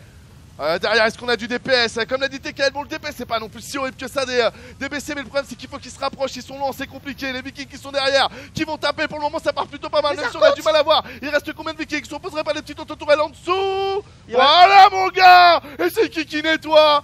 Bah, c'est Papy Moulou. Mais bah d'un côté il nettoie, mais en fait les deux joueurs ils se sont annihilés. Ouais. Sauf que le joueur Protoss, il a une reste- infrastructure bien plus importante pour faire ça. Et pendant ça il avait des disrupteurs qui tapaient une PF. Ça, c'est pas mal. Because why not? Il continue de faire des carrières. Ce trade, oui Moulou il tue une armée qui a l'air d'être chère, mais Cryptsale il possède la map en fait. C'est un agent immobilier, il a tout racheté. Ouais, bah surtout qu'il a eu l'intelligence d'aller attaquer la dernière base qui mine pendant cette grosse attaque, ce que n'a pas fait Moulou. Donc au final, si tu fais un petit échappe là pour qu'on voie un peu l'économie, ouais, c'est catastrophique. Et là t'as pu les tuer Ah, pour le refaire move des il est PC, là. hein. Ah, c'est beau. Hein. Bien joué de la part de Cryptsale. Allez, et les marines héroïques produits un par un. Tant mieux, on va avoir une troisième game. Moi, il me fait marrer ce BO3. Ouais, Je non, suis à fond dedans, il me fait vraiment mais- triper. non, mais clairement. Sérieux, il est fun. Non mais là c'est clairement l'amusement le plus total hein, Et on- Oh GG, GG. Il a scan l'armée de son adversaire et du coup il a quitté parce qu'il avait l'impression je pense d'avoir trade de manière à peu près even, mais la vérité c'est que bah, c'est Cryptsale, Économiquement, ils étaient pas even par contre, donc. Ah loin de là. Non bah Cryptsale qui a bien mieux géré sa barque pour le coup, pas mal de trucs quoi, en fait où on lui a dit go corriger, bah il l'a fait et d'ailleurs je lui ai fait Là, tu tu lui vois, dis c'était 50 mon €. gars, Le conseil, acheter je prends PayPal. 100 €, tklyuan@gmail.com. 100 € le coaching. Voilà. Euh, Et là, t'es fat. En tous les Tu cas, peux négocier 20 à 30% du price pool underdog si jamais il le gagne. C'est négociable, mec, tu l'as mis bien. non mais Ça le fait rire moyen. avec Cry- Il met ah, mais tu sens que. Ouais. Calme-toi, TKL, ok? Non mais C'est moi le boss, ok? j'étais Non, su- bien joué, mec, bien joué. j'étais supply block chef. Mais du coup il est en train de me dire que c'est parce qu'il était supply block qu'il a fait ça. Mais Après, c'est un pari risqué contre un joueur qui aurait une vision de jeu plus étendue et qui aurait vraiment conscience toutes les 2 minutes d'où en est son adversaire. Il y a vraiment un talon d'Achille hein, dans ce qu'il fait. C'est-à-dire qu'il y a vraiment un temps où tu peux y aller. Il va juste avoir un ou deux tempestes. Ok, il a ses quelques phoenix, mais si tu commences à envoyer une multifront et compagnie, vous l'avez vu d'ailleurs, c'était dans la game 1. À un moment, il y avait beau avoir beaucoup de phoenix, double drop d'un côté, double drop de l'autre. Oui, les double drops vont périr. Mais bon, les phoenix, tu vas en perdre la moitié et tes propres, tu vas en donner 15. Parce qu'à un moment, les phoenix ne tapent pas au sol. Tu es quand même soumis à de l'énergie. Tu es soumis au graviton. C'est de la micro. C'est tout ça. Donc, je pense vraiment que Moulou, à un moment, a raté un angle. Il avait une belle bioball. Il y avait quelque chose à faire avec. c'est ça. Mais bien joué de la part de Cryptsale. Il a bien cassé son jeu. C'est malin. Il va faire des bons anniversaires surprises, ce mec. Tu vois, Ouais. c'était son pote. À mon avis, il te cache super bien tes 30 ans. Clairement. Et tu rentres chez toi, tu crois vraiment pas, quoi. Et là, surprise! Comment? Effectivement, Starbuck qui demandait pourquoi son abonnement n'apparaissait pas, et en fait par le temps que cette réponse arrive à toi, il sera sûrement déjà apparu, mais c'est parce qu'en fait il y a du délai puisque c'est de la compétition en direct, donc pour qu'il n'y ait pas des soucis éventuels de triche, eh bien vos abonnements du coup au moment où vous les faites, il y a 2 minutes 30 avant qu'ils arrivent jusqu'à nous. C'est ça, ça Moulin, ça tourne en rond. Enfin comme non, ça, dans nous, un ils- PC, nous, ils pendant arrivent 2 minutes Non, 30. nous ils arrivent directement et, Et par hop, contre nous une fois qu'on ça l'a vu, ressort. et ben ça repart. Bah, d'ailleurs en fait si ça s'est vu, bah non, bah en fait tu l'as juste pas activé mon petit bonhomme. Tu n'es pas sub en fait. Si, il est complètement seul, mais d'ailleurs il est GM. Hein. Donc voilà, j'espère Nice. que ça va continuer. L'invitation. J'étais en train de chronoboost mes carrières, ça met 200 ans à sortir. Oui, c'est vrai que le carrière ça met longtemps à sortir, mais voilà. Du coup, Concept. j'ai redonné un conseil à Cryptsale, voilà, histoire de toucher mes 100 € si jamais il emporte sa partie. Mais le joueur Protoss qui a du coup réussi à égaliser sur cette partie. Drill qui rejoint la route tout poutre avec Twitch Prime, car oui, le saviez-vous? Mais Tu sais, on devient des speakerines avec le temps. c'est ça.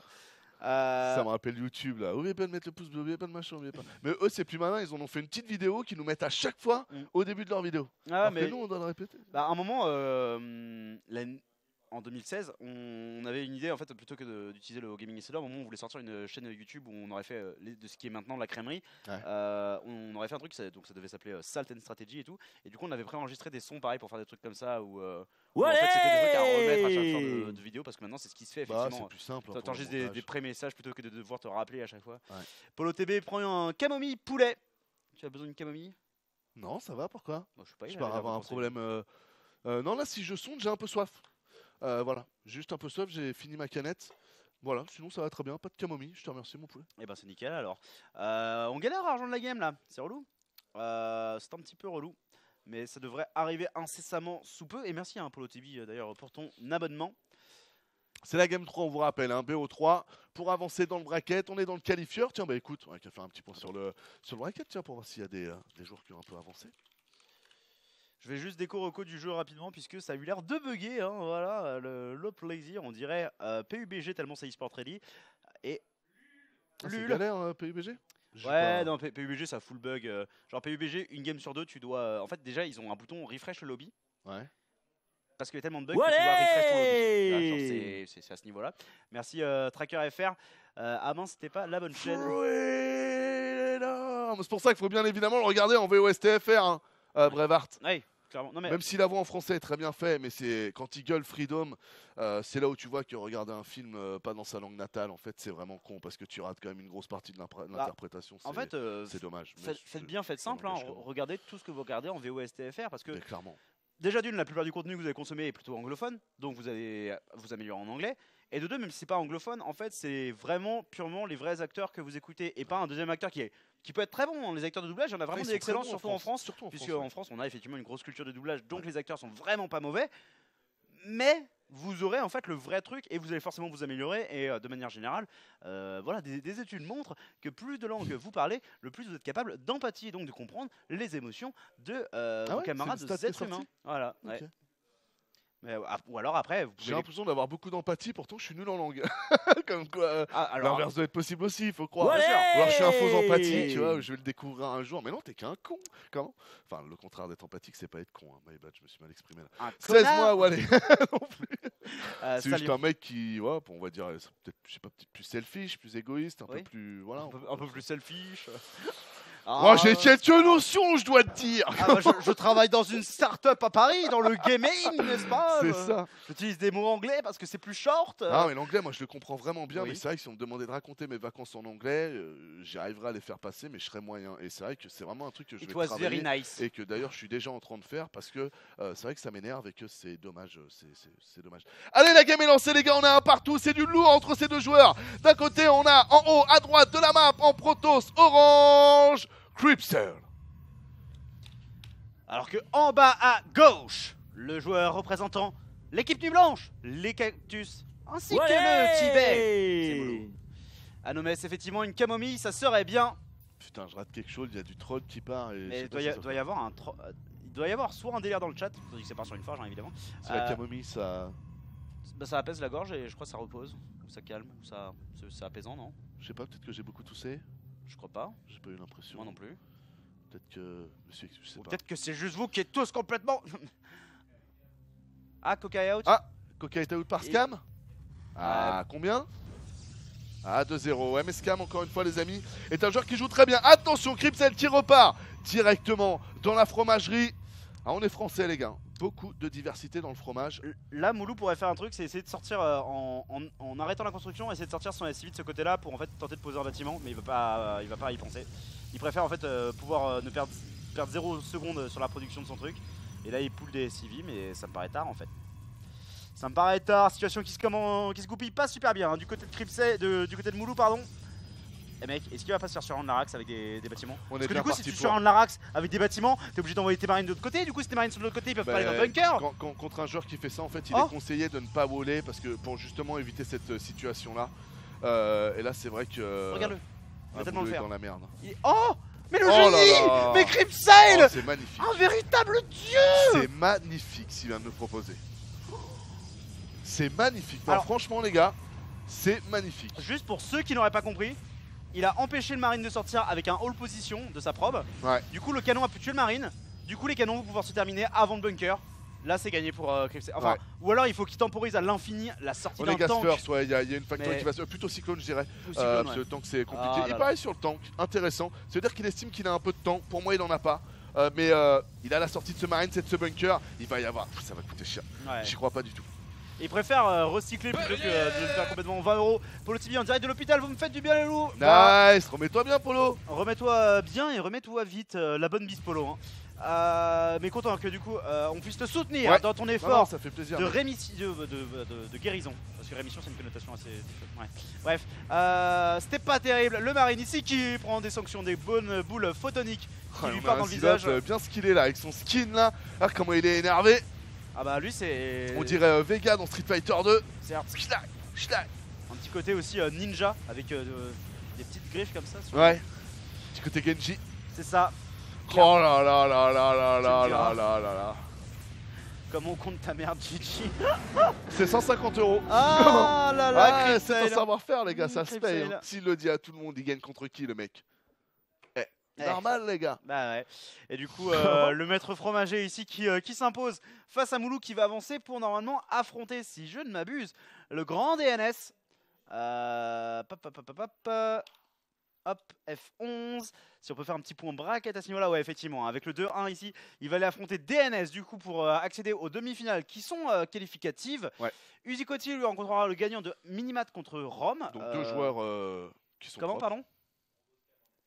On a Drogoska, mon ex, qui sont effectivement déjà ici, et Stefano Chino pour un ZVZ de qualité. Donc, en vrai, là. Stefano qui a eu un bon bracket au passage. Ouais, ouais. Pour le moment, que des joueurs assez. Accessibles. Exactement. mais en vrai, Scam, c'est un adversaire dangereux pour Drogo. Tu penses que Scam est capable de. Alors, moi, je le mettrais pas à cette hauteur-là. Mais en fait, le truc, c'est que. Si tu le penses, la saison dernière, j'ai vu un Drogo perdre contre Firefox, et Firefox est nettement moins fort que Scam. Et du coup, moi j'ai peur. Moi j'ai peur pour Drogo. Vraiment. Je pense que si on en est à ce point-là, c'est que Drogo doit avoir un PVZ dans lequel il doit être perdu, c'est-à-dire dans lequel il ne doit pas avoir des points de repère qui lui permettent de construire en puissance. Et donc du coup, dans ce cas-là, je te rejoins. Ouais, c'est vrai qu'un joueur plus bas que son niveau actuel, si tu as des problèmes dans le match-up, bah forcément, c'est ce qu'on a vu d'ailleurs. Ah bah non. Non, j'allais dire une bêtise, on pensait que c'était son moins bon match-up là au mec de Coca, et puis en fait on s'est rendu compte que c'était son meilleur, donc le parallèle était totalement mauvais. Mais ouais, en effet, ça peut être un match serré. De toute façon, c'est le prochain match qu'on va faire, mon petit Az. Ouais, effectivement, ça va être donc, le prochain match. Drogo Scam, comme ça on va un peu changer, on va commencer à suivre un peu les joueurs nationwide. C'est ça, les futurs potentiels joueurs nationwide. N'hésitez pas à voter, vous pouvez continuer à voter jusqu'au 11 mars sur nationwide.tv/vote. Nous, on fait 5 minutes de pause et on revient juste après ça.